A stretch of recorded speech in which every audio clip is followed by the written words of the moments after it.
Des de Lleida hi ha unes 200 persones que treballen a Barcelona i que venen cada dia. Tenim un grup de WhatsApp que es diu els Avanteros Pringats, perquè som els que resistim a diari. I Renfe és de les poques empreses que la gent que, com jo, gastem 5.000 euros a l'any, que no soc l'únic, en aquest servei, en comptes de cuidar-nos, sembla que ens castiga, no? Perquè redueix les freqüències, no millora els preus i ofereix uns trens que no són còmodes. Tota la política de Renfe ha estat una visió política, no? De portar el tren a aquelles comunitats autònomes que, encara que econòmicament no era viable, políticament podia ser rentable. Transport públic és públic, justament, i per tant el primer impulsor ha de ser l'Estat.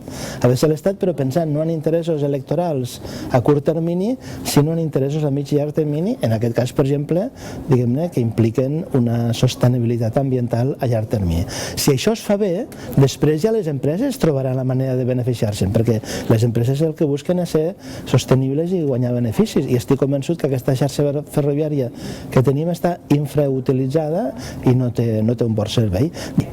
Per últim, la liberalització espanyola, creu vostè, havent dit tot això, que està abocada al fracàs? Ja veurem, està abocada a l'èxit amb les 2 o 3 línies més usades, Barcelona-Madrid, però sense parar a Tarragona o a Lleida, pot ser Madrid-Sevilla, però a la resta del país no s'aplicarà la liberalització. Per tant, com sempre, de la liberalització només se'n beneficiaran uns quants.